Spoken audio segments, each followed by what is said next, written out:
Matan a candidato. En el último día de campañas y en pleno acto de cierre fue asesinado José Alfredo Cabrera. Buscaba la presidencia municipal de Coyuca de Benítez Guerrero por el PRI, PAN y PRD. Cierran campaña. Con actos multitudinarios, las y el candidato presidenciales concluyeron sus campañas. Hoy les presento la segunda parte de la entrevista con la consejera presidenta del INE, Guadalupe Tadei, a 3 días de las elecciones. Piña contra influencias. Luego de la difusión de los mensajes de WhatsApp que la presidenta de la Corte intercambió con el magistrado electoral Felipe Fuentes en diciembre, hoy, en un evento público, reafirmó que seguirá rechazando cualquier influencia externa o interna para defender la independencia judicial. Deliberan. Comenzó la deliberación del jurado en el juicio contra el expresidente de Estados Unidos, Donald Trump, quien teme ser declarado culpable.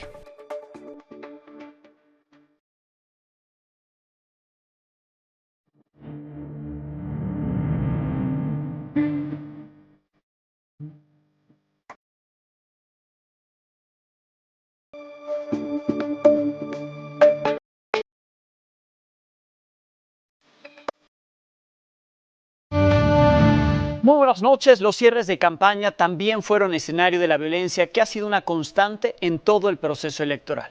En Coyuca de Benítez Guerrero asesinaron al candidato del PRI, PAN, PRD a la alcaldía de ese municipio, José Alfredo Cabrera, a pesar de que tenía protección federal. Era custodiado por elementos de la Guardia Nacional.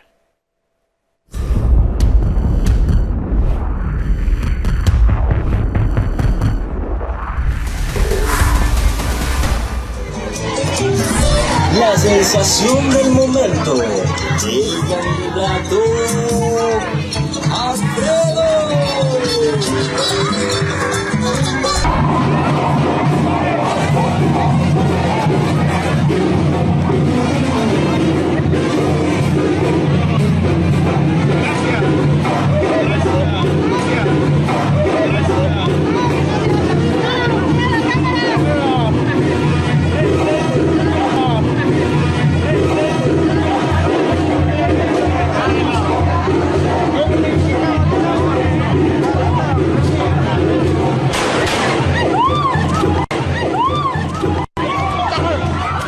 Asesinan al candidato del PRI. Asesinaron. Reporten, al candidato lo asesinaron. Allá. Vean nada más todo lo que está pasando. He vivido aquí durante mis 37 años de edad. A Coyuca lo debemos de ver con otra opinión y con otra perspectiva muy diferente. El ataque contra José Alfredo Cabrera ocurrió momentos antes de que subiera al templete, donde daría un discurso como parte de este cierre de campaña en la comunidad de Las Lomas. Un sujeto se le acercó por la espalda, le disparó en varias ocasiones. En el lugar, otras 3 personas resultaron heridas. Momentos después, el agresor fue abatido por elementos de la Guardia Nacional, quienes detuvieron a otro hombre que supuestamente estaría relacionado con estos hechos. José Alfredo Cabrera era un empresario de la construcción, originario de la misma comunidad en la que estaba, ahí en Coyuca de Benítez, en donde fue asesinado. Tenía 37 años. Nunca había ocupado un cargo público. Horas antes de ser asesinado, publicó en su cuenta de Facebook un mensaje en el que agradeció a Dios y a sus simpatizantes por el respaldo durante la campaña. Dijo que no tenía la menor duda de que el pueblo de Coyuca ya había decidido por quién votar e invitó a los pobladores a las urnas el próximo domingo. Hace 2 semanas publicó esta esquela por el asesinato del candidato a regidor Aníbal Zúñiga Cortés de ese mismo municipio. Era su compañero de fórmula, cuyo cuerpo fue localizado desmembrado el 16 de mayo en una pick-up que estaba ahí abandonada en Acapulco. Días antes, el candidato asesinado hoy respondía así al preguntarle sobre seguridad en el municipio de Coyuca de Benítez. Yo creo que ese tema está en todo el país. Fíjate, en todo el país, en todos los municipios. Pero ¿qué te puedo decir ahí? Pues vamos a generar las condiciones, ¿no? Vamos a proteger a nuestro pueblo, a la ciudadanía, pues para que no pasen cosas que no deben de pasar. ¿Cómo? Pues tendríamos que buscar una medida, tendríamos que platicar con las autoridades, con todo el mundo, para ver cómo vamos a meterle al tema de seguridad en Coyuca, que por supuesto, pues es un tema muy, muy fundamental y si tú quieres hasta muy delicado, pero hay que hacerle frente. Hoy lo mataron. Tras su asesinato, la Fiscalía del Estado informó que inició la carpeta de investigación en contra de quien o quienes resulten responsables. Confirmó que en el lugar fue abatido el presunto agresor.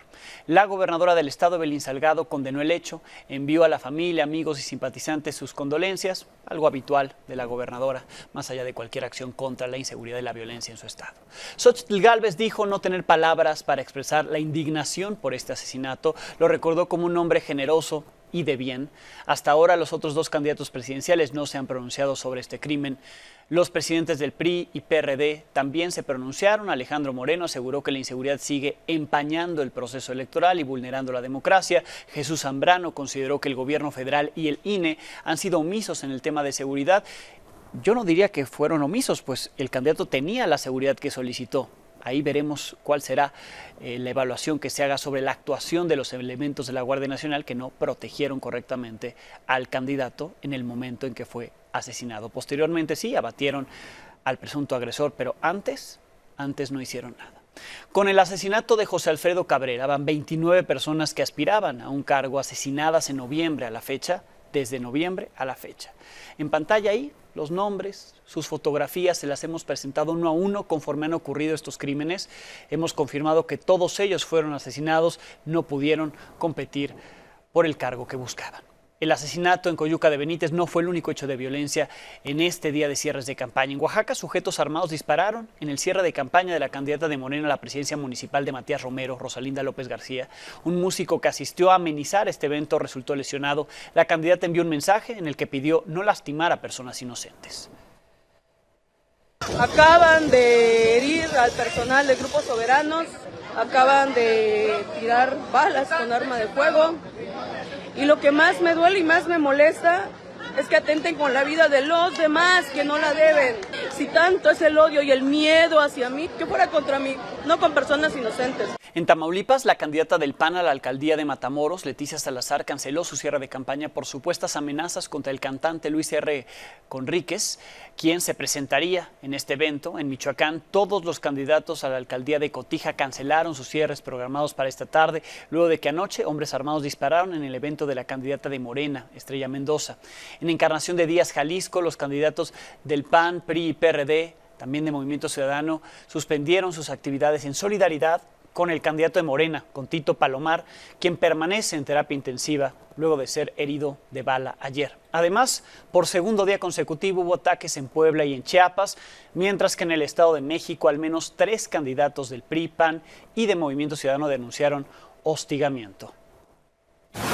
Ayer, la presidenta del INE me dijo que la seguridad estaba garantizada para la elección del 2 de junio con el despliegue de 260,000 elementos de seguridad. No descartó la reubicación de casillas por motivos de inseguridad y violencia. Hoy, Milenio confirmó que el INE prevé reinstalar 104 casillas en 9 estados. De acuerdo con un reporte interno al que mi compañera Janet López Ponce tuvo acceso, las autoridades electorales analizan las alternativas para colocar estas casillas en otros puntos que garanticen la votación de los habitantes. La mayoría está en Michoacán, 88. Le sigue Oaxaca con 5, Tlaxcala 2, Nuevo León y Colima 3, una en Nayarit, Sinaloa y Ciudad de México. Por cierto, el Instituto Nacional Electoral tuvo su última sesión antes de las elecciones. Se rechazó la petición de los dirigentes de PRI, PAN y PRD para que el INE ejerciera la facultad de atracción de elecciones en al menos 6 estados, que ellos consideran de riesgo muy alto por la violencia que ha ocasionado la muerte de candidatos. Los representantes de los partidos políticos en el Consejo General del INE no perdieron oportunidad para acusarse mutuamente.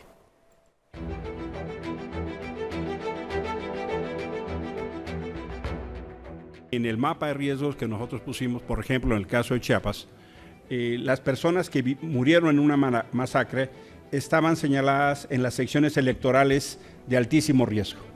Tal vez la activación de ese mapa de riesgo hubiera podido evitar la pérdida de vidas humanas. Lo que se busca es deslegitimar. Por un lado se dice que se reconoce lo que el INE ha hecho, pero se deslegitima el proceso. Se plantea que la violencia, que la intervención del narco, que las condiciones no hay, que la intervención del compañero presidente, o sea, es una doble moral y una desvergüenza descomunal. Lo que ustedes pretenden es ir, según ustedes, sembrando o poniendo elementos para ir en una ruta en la que van tapando la debacle que les espera. ¿Qué han dicho varios de los que están del lado de esa coalición, de la coalición de derecha, que quieren ir trazando una ruta para una impugnación? Les hicimos la tarea, la Secretaría de Gobernación no lo quiso hacer. No quiso emitir el atlas de riesgo que tiene como obligación para estos temas emitir, porque no quiso reconocer el gobierno federal el problema de seguridad en la que se encuentra el país. Dejan de lado que el compañero presidente ya anunció que hay un operativo especial para la jornada electoral y para el proceso que está en desarrollo. No le compete al gobierno federal, mi estimado diputado, le compete al Estado mexicano y a todos sus niveles de gobierno. Y ustedes evaden la responsabilidad que les corresponde a sus gobiernos estatales y a sus gobiernos municipales. La vileza del porro es lo que lo describe y ahora se para el cobarde. No te vayas, Noroña, no seas cobarde. Tiras la piedra y te curres. Eso es tu característica, te describe de cuerpo completo. En esto quiero ser muy claro. En el momento en el que la autoridad electoral comience a recabar información de inteligencia en materia de seguridad, en ese momento ponemos en absoluto riesgo la organización de las elecciones. En ese momento, nuestros capacitadores y nuestros supervisores electorales ya no van a tener la libertad de moverse en el país como se mueven el día de hoy. Es por eso que esto es una competencia exclusiva de otras autoridades y nosotros, sin duda alguna, no nos podemos meter ahí. Presidenta, yo no quiero seguir insistiendo más en podamos terminar esta discusión con un minuto de silencio, no solo por Ricardo Arizmendi, como se pedí, sino por todas las y los candidatos que han perdido la vida, las y los funcionarios, porque ese hecho sí requiere entender la gravedad de lo que estamos enfrentando. A petición de los representantes de los partidos políticos, a guardar un minuto de silencio.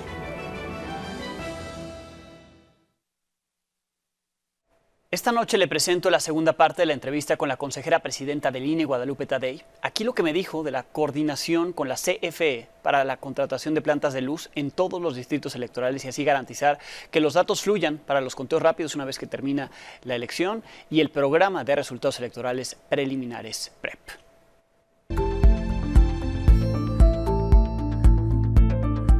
Otra preocupación de los últimos días, porque además tenemos temperaturas intensas, elevadas en la gran parte del territorio nacional, es la electricidad. Cómo el INE está sorteando, ¿no?, esto que ya hemos tenido distintos apagones para que no ocurra la jornada electoral y posterior a que termine la votación. Nos acercamos a la Comisión Federal de Electricidad ya en días anteriores para entablar esta corresponsabilidad social. Después de la jornada viene, la contabilidad y luego viene el traslado de los paquetes y luego vienen los cómputos. Pero en este día, que es fundamental, el 2 de junio, tendremos que estar recibiendo información para que nutra al PREP, al programa de resultados electorales preliminares, y asimismo que nutra el conteo rápido que sale entre 10 y 11 de la noche a marcar una tendencia. ¿Por qué estos ejercicios son tan importantes para el instituto y para el país? Porque generan esta tranquilidad de los resultados, esta tranquilidad de saber cómo fue la votación en la casilla donde yo voté. Eso es lo que transmite el PREP. El PREP es una fotografía íntegra de todas y cada una de las actas que se generan el día de la jornada. Que va cargando poco a poco. Que va cargando y dura solo 24 horas. Su vida tiene solamente 24 horas. Esta vez estamos por tomar un acuerdo para hacer una acotación en el proyecto ya acordado, que tiene que ver con a qué hora se inicia la transmisión. A cargarse. Sí, normalmente por los usos horarios iniciamos a las 8 de la noche, porque había estados que teníamos una diferencia de 2 horas. Hoy ya no tenemos esa circunstancia, por lo tanto quizá tenga que bajarse a las 7 de la tarde. Desde las 7 podría empezar ya a tener, y luego ya se regulan los cortes que también tiene que ir haciendo de actualización el PREP. Y esto tiene que ver con que desde las entidades nos estén enviando esa información, y para ello es indispensable que contemos con energía eléctrica este día. Y ahorita en el ejercicio que hicimos en este ejercicio de confirmación de cómo estamos en este tema, pues salimos muy bien en este ejercicio. Hay una disposición al 100% de la Comisión Federal de Electricidad para estar atentos. ¿Son más de 300 porque son 300 distritos? Son 300 distritos y 32 juntas locales.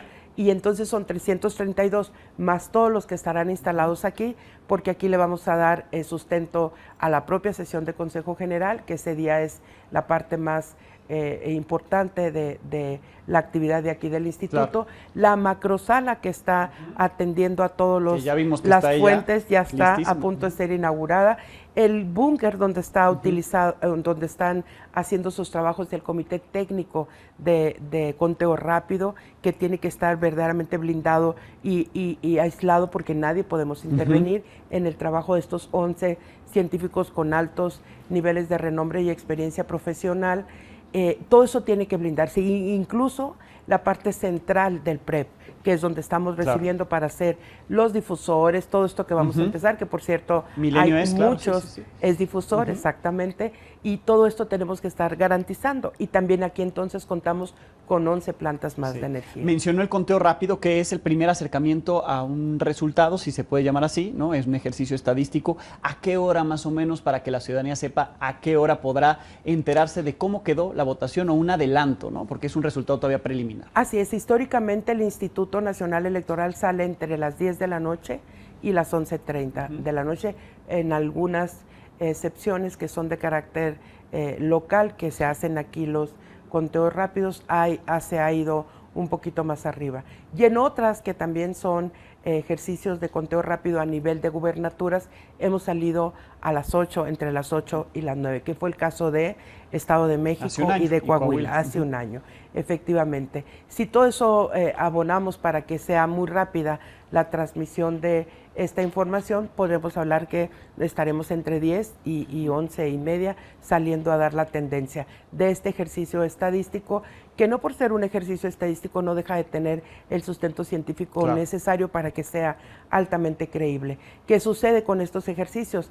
Tanto el conteo rápido como el programa de resultados electorales preliminares terminan muy cercanos. Bueno, el PREP tiene que ser más o menos exactamente el mismo, y el conteo rápido termina con una diferencia mínima, que es lo que se estipula en esta parte de la ciencia, con respecto al cómputo ya final. El cómputo final, les recuerdo, inicia el miércoles. Hasta el miércoles siguiente. Salvo en la Ciudad de México, que ese mismo día se hace el cómputo, ¿no? En la Ciudad de México.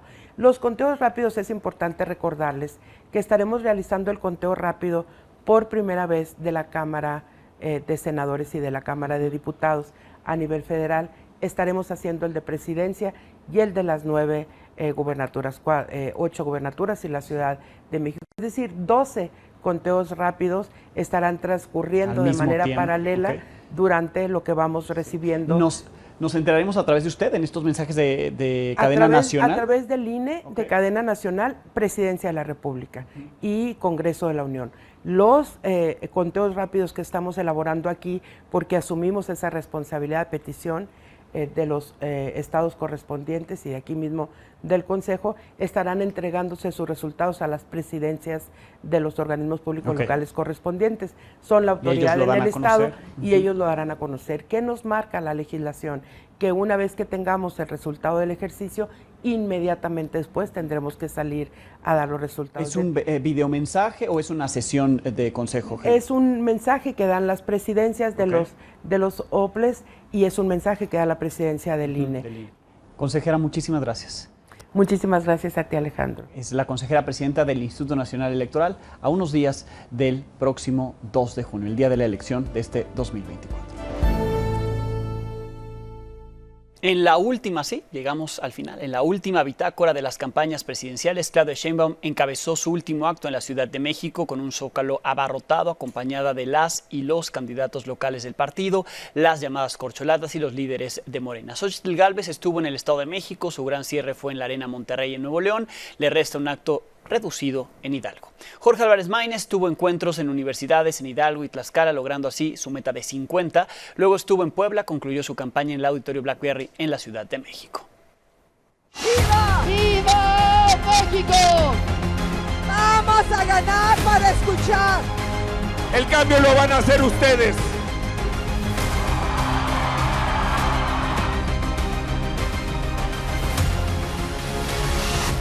Ha sido una campaña excepcional, alegre, festiva. El amor que he recibido me compromete más que nunca. Y por eso les digo, no les voy a defraudar. Seguirá avanzando la transformación. Y también, por primera vez en 200 años, de la República, llegaremos las mujeres a la más alta distinción que pueda darnos nuestro pueblo, la presidencia de México. Y lo digo en plural, porque, como lo hemos dicho, no llego sola, llegamos todas. Me comprometo a ser una buena presidenta, a guardar el legado del presidente Andrés Manuel López Obrador. Y nos vemos aquí el próximo 2 de junio en la noche para festejar la victoria.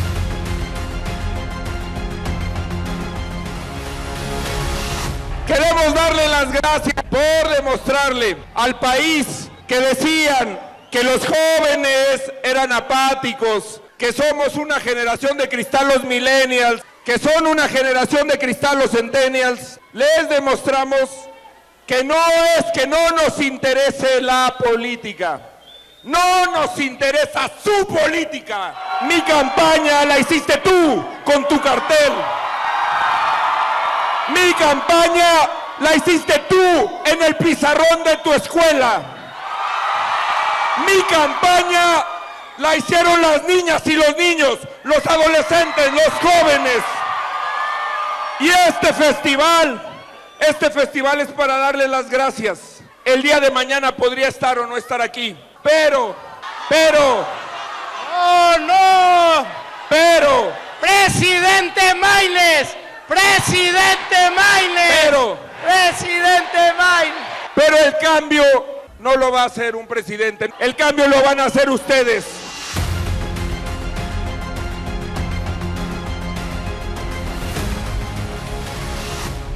¿Están listos para ganar este 2 de junio?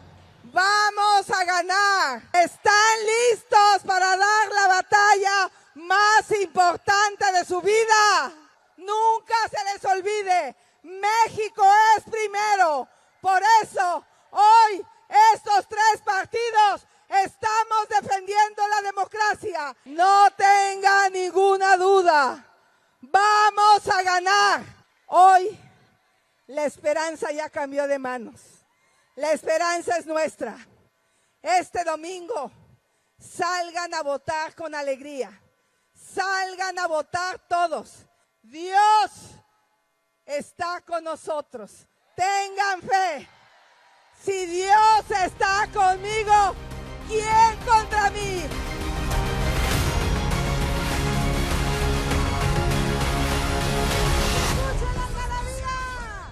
Como les decía, Xóchitl Gálvez aún tiene un evento pendiente de cierre, será en su natal Tepatepec, Hidalgo. Como ayer lo anunció, será un evento privado con gente cercana después de las 11 de la noche. Quienes también cerraron campaña son quienes compiten por los 8 gobiernos estatales y la jefatura de gobierno de la capital. Algunos de ellos lo hicieron desde antes de estar con las y el candidato presidenciales. Los de Chiapas, por ejemplo, concluyeron con sus actividades desde ayer. En la Ciudad de México lo hicieron hoy. Solo queda pendiente un evento, el de Santiago Taboada en el Ángel de la Independencia. En Guanajuato también ya cerraron campañas los candidatos a la gubernatura. En Jalisco, la última en cerrar es Laura Aro con un evento en Guadalajara. En Morelos ya no habrá más actos esta noche. En Puebla concluyeron con mítines desde el sábado. En Tabasco, esta Puebla, en Tabasco fue el último día de actividades para los candidatos. En Veracruz, el último evento fue el de Pepe Yunes en Jalapa. Y en Yucatán, Renán Barrera fue el último que tuvo actos multitudinarios esta misma noche.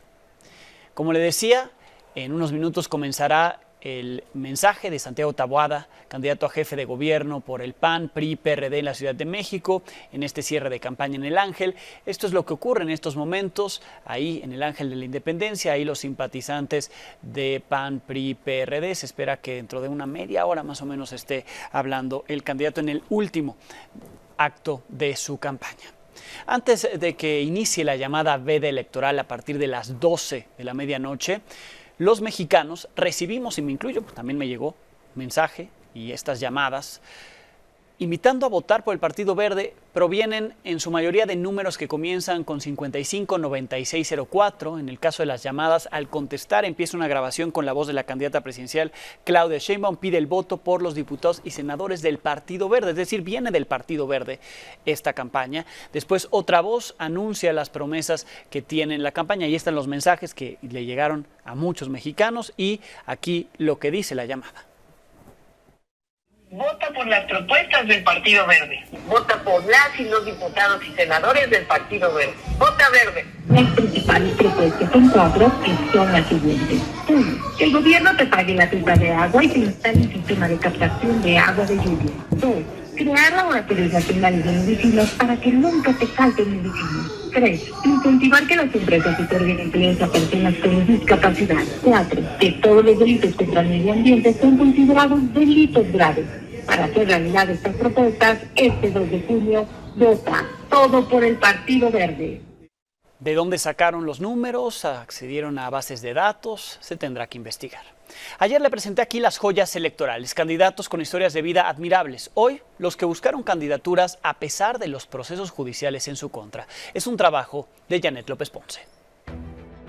Los partidos políticos intentaron usar estas elecciones como la puerta trasera para darle fuero a personajes con denuncias penales o traer de vuelta al país a quienes llevan años evadiendo la justicia. El primero en fracasar en su intento, no una sino 3 veces, fue el exgobernador de Tamaulipas, Francisco Javier García Cabeza de Vaca. Ahora, de una manera desesperada, desalmada y cobarde, intentan doblegarme. El PAN lo sumó a su lista de plurinominales a la Cámara de Diputados, pero el Tribunal Electoral concluyó que siguen vigentes las órdenes de aprehensión en su contra por delincuencia organizada y lavado de dinero, delitos graves que no se anulan con un amparo. Además, se ha sustraído de la justicia, no se ha presentado ante un juez y, por lo tanto, es un prófugo sin derechos político-electorales. Otro caso es el de Eliseo Fernández de Movimiento Ciudadano, que buscaba llegar al Senado, pero el tribunal también concluyó que era un prófugo de la justicia. Aún así, se aferró tanto a la candidatura que desde algún lugar del mundo, evadiendo la justicia por acusaciones de lavado de dinero y asociación delictuosa, hizo la primera campaña digital con inteligencia artificial. Hola, soy Eliseo Digital. Todos los días de campaña, subió un video. Y continuamos con las buenas noticias esta semana. Soy Eliseo Fernández, tu candidato al Senado. Le mando un abrazo a todos, amigas campechanas y campechanos. Incluso, Movimiento Ciudadano y su sustituto lo siguen promoviendo, confundiendo a la ciudadanía. En contraste, por impugnaciones mal planteadas, otros políticos bajo investigación lograron hacerse de una candidatura, como Ricardo Anaya, quien lleva todo el sexenio fuera del país evadiendo comparecer ante las autoridades. Desde hace un año, usó inteligencia artificial para hacerse ver como un exiliado. Hola, como bien saben, en este momento me encuentro un poco indispuesto para estar en México físicamente. Pero ahora, gracias a una plurinominal del PAN y una mala impugnación de Morena por no alegar que no cumple con la residencia por llevar años fuera del país, podrá reaparecer como senador, a pesar de ser señalado como parte de la trama de corrupción de Odebrecht y nunca haberse presentado a una audiencia. Otro caso de impugnación mal planteada benefició al exgobernador de Tamaulipas, Eugenio Hernández, candidato del Partido Verde al Senado, quien apenas el año pasado estaba preso por lavado de dinero. Para Milenio Noticias, Janet López Ponce.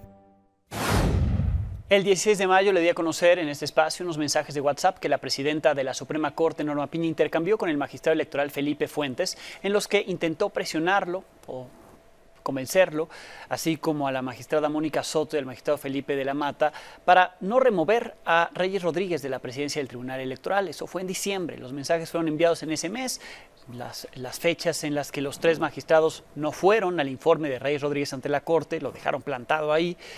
Él terminó renunciando a la presidencia, aún es magistrado electoral. Posteriormente, Piña organizó, junto con Alito Moreno, una cena para limar asperezas con los 3 magistrados rebeldes. Invitó a los magistrados, al presidente del PRI, Alito Moreno, porque supuestamente tenía relación con ellos, para que pudieran limar estas asperezas.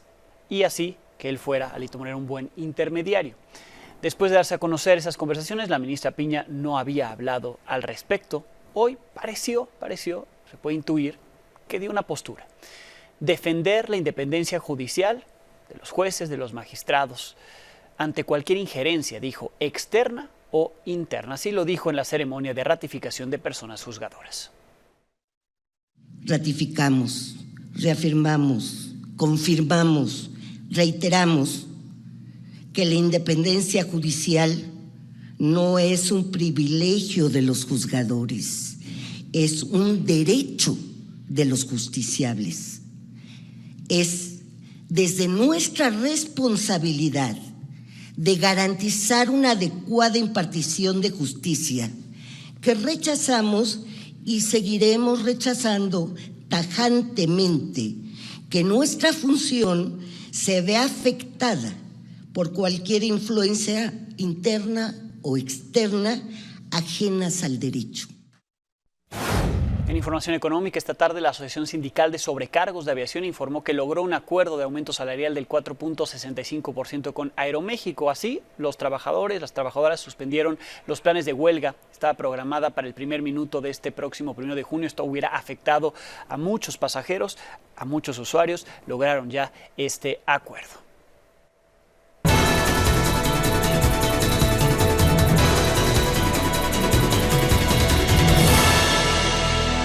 Sofía Ramírez Aguilar, como cada miércoles en este espacio. Sof.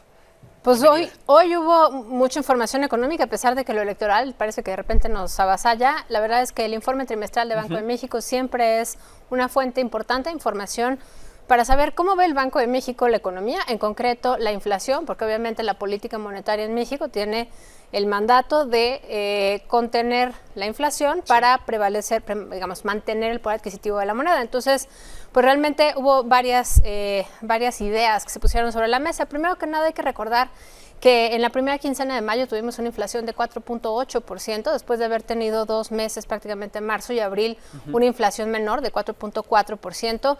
Y la verdad es que hay vaso medio lleno y vaso medio vacío. Vaso medio lleno porque pues es la no subyacente, acuérdate que la subyacente es la de largo plazo, la que nos importa para la política monetaria. Sin embargo, cambio climático, los agropecuarios, en concreto frutas y verduras, se mantienen con una altísima inflación, digamos, de manera consistente a lo largo de los meses, y los energéticos, a pesar de la entrada en vigor en las tarifas de verano, pues se vieron afectados, entre otras cosas, porque se disminuyeron los subsidios a la gasolina. Sin embargo, la subyacente sigue la trayectoria hacia abajo y está ya en 4.3, por debajo del 4.8 en la primera quincena de mayo, que es la general. Entonces, vaso medio lleno. Vaso medio vacío, sin embargo. La subyacente pues tiene el componente de los servicios, y como vimos ahorita en la negociación de los sueldos de Aeroméxico, bueno, pues los servicios se mantienen con un incremento, una variación anual de 5.2%, y así se ha mantenido prácticamente desde finales de 2022. Eso quiere decir, bueno, pues que le están abonando a la inflación general de manera permanente ahí el componente de servicios.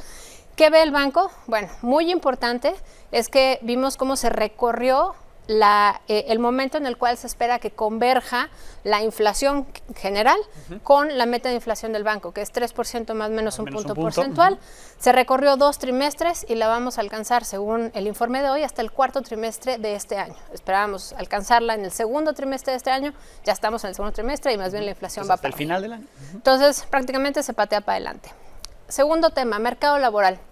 Acuérdate que el mercado laboral es fundamental para que haya resiliencia en las economías. Si llega un choque como una pandemia o como inflación o lo que sea, el empleo formal siempre, digamos, que contiene el poder adquisitivo de las familias, y el ingreso pues se mantiene más o menos estable. Acuérdate que en la pandemia, de una quincena a otra, se perdieron 12 millones de empleos. Bueno, 2 millones de empleos fueron formales, 10 fueron informales. Entonces el empleo formal dota de cierta garantía a las familias. Tenemos una meta de que hay que hacer 1.200.000 empleos al año, y fíjate que el Banco de México ve que este año máximo vamos a lograr 670.000 empleos. El año pasado tuvimos 650.000, la verdad muy por debajo de lo que se necesita, y en 2025 un número similar, 700.000. Crecimiento en 2024. ¿Qué ve el banco? El banco primero disminuyó sus expectativas de crecimiento, estaba en 2.8 al cierre del año pasado, para este año 2024, ahorita ya la redujo al 2.4, consistente con el Fondo Monetario Internacional, y lo que está viendo el banco es, bueno, hay todavía dinamismo en el mercado interno, sin embargo, esperan que en este segundo trimestre del año, digamos de abril a junio, tengamos como un boom. ¿Por qué? Porque la segunda mitad del año definitivamente ya no, porque ya habrán pasado las elecciones. Entonces tenemos poquito tiempo para remontar, porque acuérdate que en el primer trimestre crecimos 1.9%. Entonces, para alcanzar el 2.4 ya se antoja un poco complicado. En 2025 se espera que crezcamos 1.5%, consistente con las expectativas internacionales, sin movimientos respecto al último trimestre. Y creo que ahí lo interesante es que estamos, digamos, desvinculándonos del crecimiento de la economía norteamericana. Estados Unidos está con una expectativa creciente de crecer el próximo año y este año, y México al contrario, las expectativas se van restringiendo, y dijo, y con esto cierro, la gobernadora en algún momento que el proceso de relocalización de empresas ha dado un impulso a la actividad económica nacional. El problema es que pues no sabemos de qué tamaño es ese impulso, entonces básicamente todavía es un acto de fe, sabemos que ahí está, pero nadie lo ha visto. Bien, Sof, muchísimas gracias. Gracias a ti, Alejandro. Así los detalles de este reporte trimestral del Banco de México. La Secretaría de Relaciones Exteriores confirmó que el cuerpo de Orión Hernández, el mexicano francés secuestrado, asesinado supuestamente por el grupo terrorista Hamas, llegarán a México mañana, 30 de mayo. La Cancillería ha asistido a la familia de Orión para su traslado. Por cierto, ha surgido, y por eso decía supuestamente, porque ha surgido un interrogante, si Orión de verdad fue asesinado desde el 7 de octubre de 2023, porque la Cancillería mexicana siguió negociando para su liberación, o si fue víctima de un bombardeo posterior de Israel en Gaza. No se sabe. La Secretaría de Relaciones Exteriores está investigando al respecto.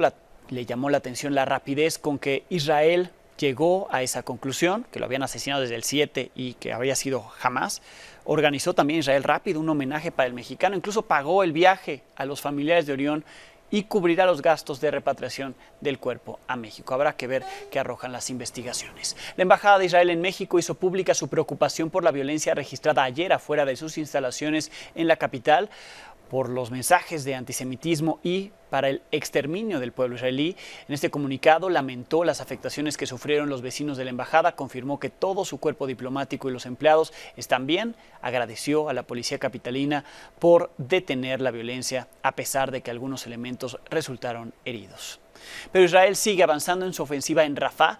Un oficial israelí de alto rango confirmó que el gobierno asumió el control operativo del estratégico corredor Filadelfia a lo largo de la frontera de la Franja de Gaza con Egipto. Esto podría complicar las relaciones con ese país e Israel porque, según un acuerdo de paz, cada país está autorizado a desplegar solo un pequeño número de soldados o guardias en esa zona.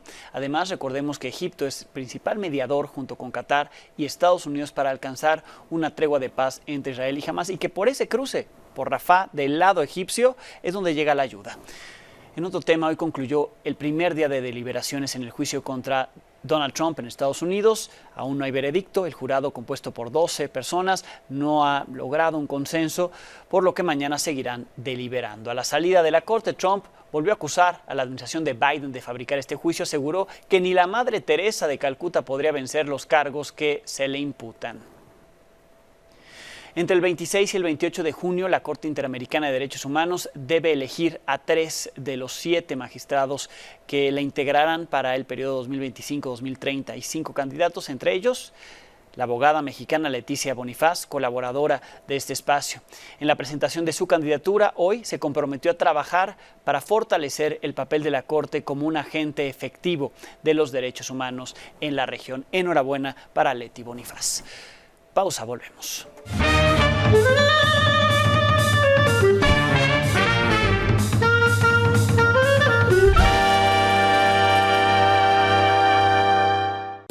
Gil lo vio con sus propios ojos en videos de acá, de allá y de acullá.